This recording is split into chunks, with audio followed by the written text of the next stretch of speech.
My name is Mason, and this is your Vail 2025 real estate market update. And this is also your summary for how we did here in 85641 for 2024. My name is Mason. I'm a real estate agent here in Vail. I also cover Tucson, all of Pima County, and really all of Southern Arizona. But my heart lies with Vail. I love this community. We've been here for a number of years, and it's a really good developing community. There's a lot of change that's happened recently and a lot of change coming in the future. Now, I want to start with how we closed out the year for 2024. And we actually stayed pretty even keeled compared to the last couple years, even though 2024, really, I'd say halfway through the year, we saw some pretty significant events that really slowed down the market. But there really wasn't much of a dip, but there also really wasn't much of a peak. We stayed pretty even at the end of the year. Starting with total sales, and this is for single family homes only, not land or townhomes or manufactured homes. This is only for single family homes.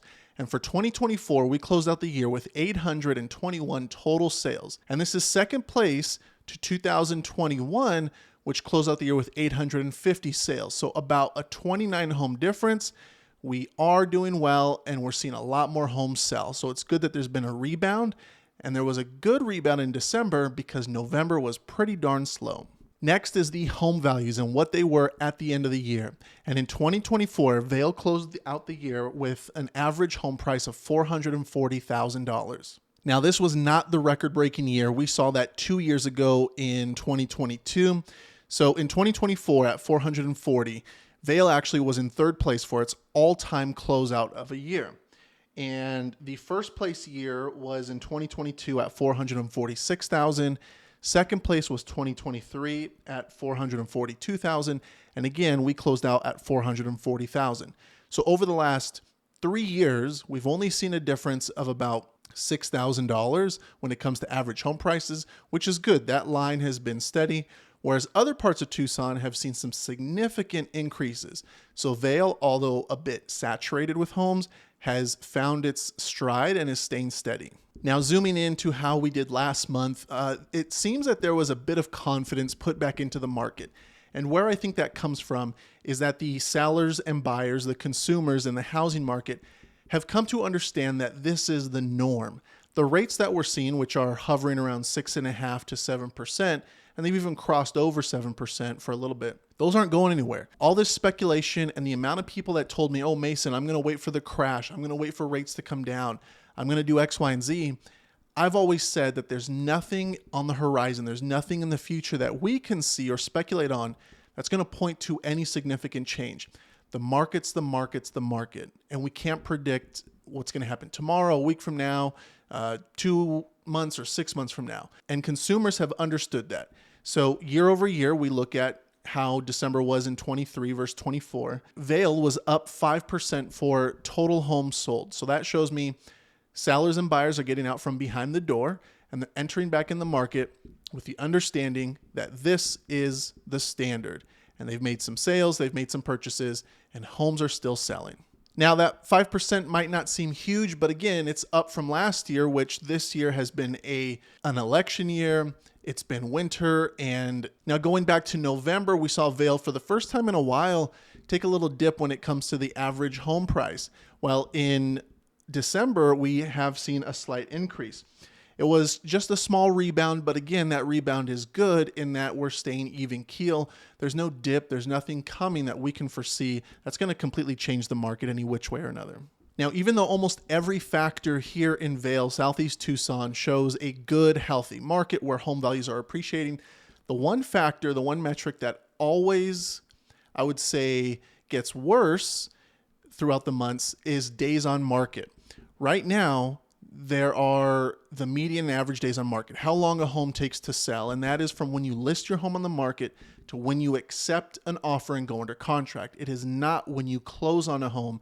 It is simply when you accept a contract. Now, I'll give you the specific numbers later, but I believe it's just under 3 months for the average days on market for a home. And again, this creeped up to a slower pace in December. So by every measure, Vail market is doing well. Homes are doing well, but it is slowing down. And normally with a slow, you see home prices and home values come down.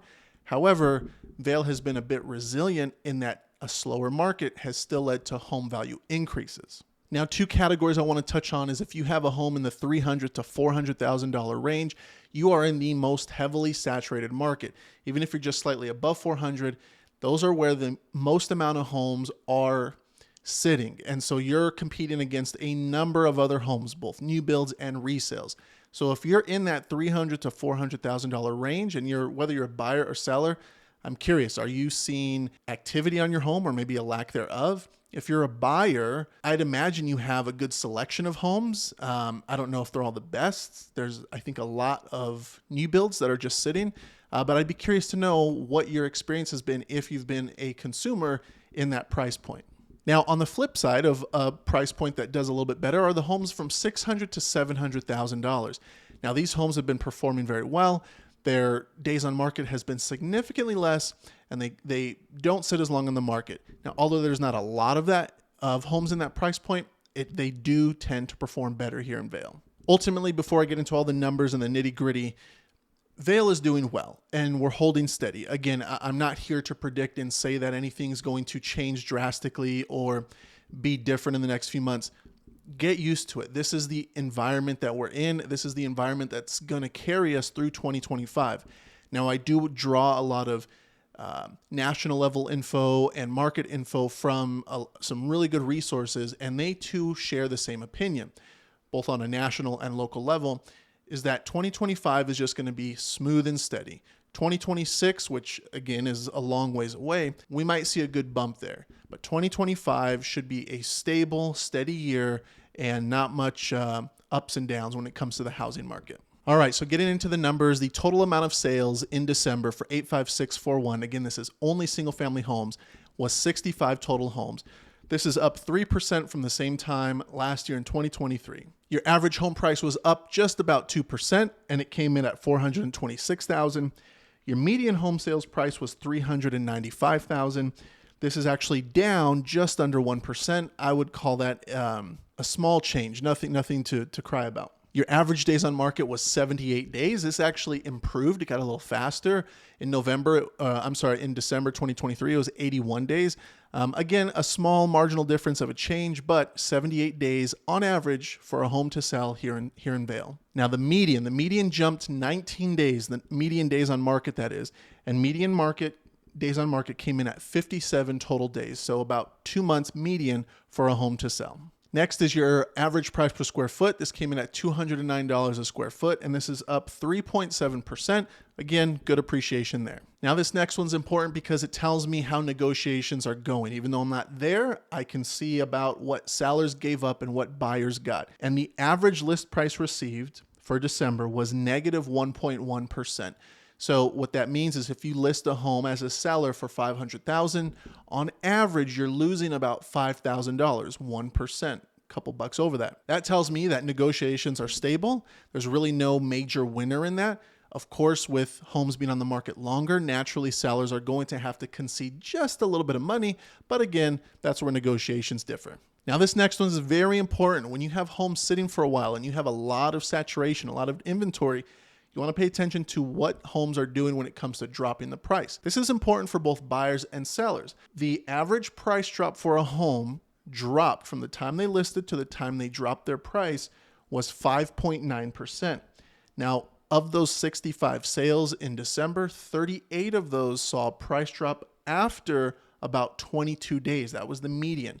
So what it looks like to me is a home sits for about 3 to 4 weeks. They reanalyze, reevaluate where they're at, how the activity is, and say, you know what, I think we need to drop it. So this is coming in at almost 6% for the price drop in December for homes. Now that to me, it makes me wonder, is it just simply because the amount of inventory we have? And I'm sure that's the case for a lot of them. But I also think there's some in there that probably weren't comped right. Or maybe someone sat with a seller, an agent sat with the seller, and there was a price that was drawn up, a non-realistic price. And this is where you end up chasing the market. The home gets listed for $5, $10, $15, $30, $40, $50,000 over fair market value. And then they end up sitting. And now it's a race to find where the sweet spot is. And then you start chasing the market. You start trying to have yourself find buyers instead of buyers find you, because your first step into the market was one that turned people away because your home was priced not appropriately.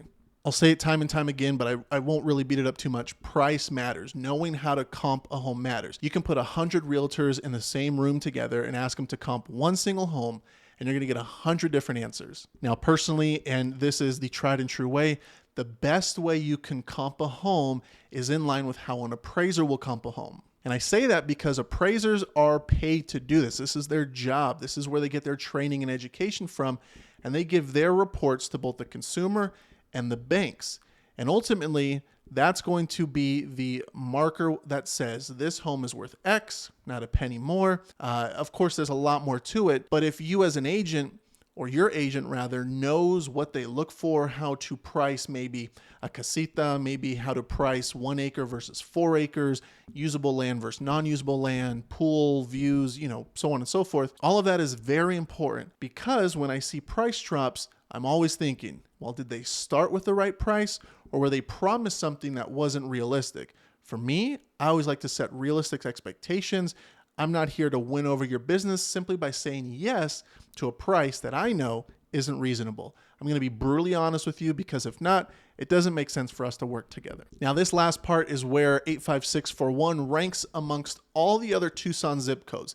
So just so you know, there's 30 total 857 zip codes in Tucson that make up Tucson. And so I put 85641 against all of them to see where we line up in certain categories. The first is the most amount of sales for the month of December. Now, Vail, for as long as I've been doing this, has always come out on top. Even though we're a small section here in Southeast Tucson, for the month of December, Vail 85641 had 65 total home sales. 85718 came in at 48, and 85710 came in at third at 43. So we're a good almost 20 home sales above the second place zip code. In short, it tells me we're busy. There's a lot of demand, which there always is. It's beautiful here and the schools are great, and there's a lot of development, but Vail has easily been first for most amount of home sales throughout, I would say, even Pima County. Next is where Vail ranks amongst the median price of homes here in town.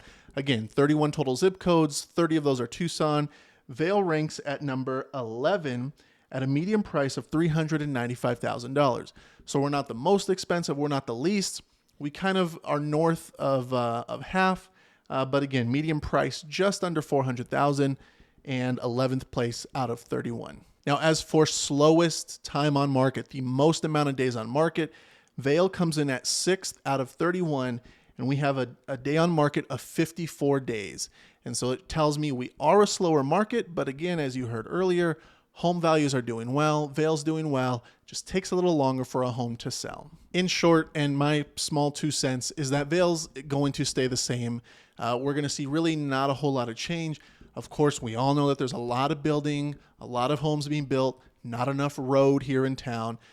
But what can you do? It's kind of beyond our powers right now, and we'll see what happens between with the town between two tracks. Whether you're looking to buy, sell, or even just curious and have no intention of entering the market, but maybe curious what your home is worth because you bought it 20 years ago, wondering about a neighborhood or a home that you saw, feel free to reach out, comment, send me a message. My info is all over the video down below.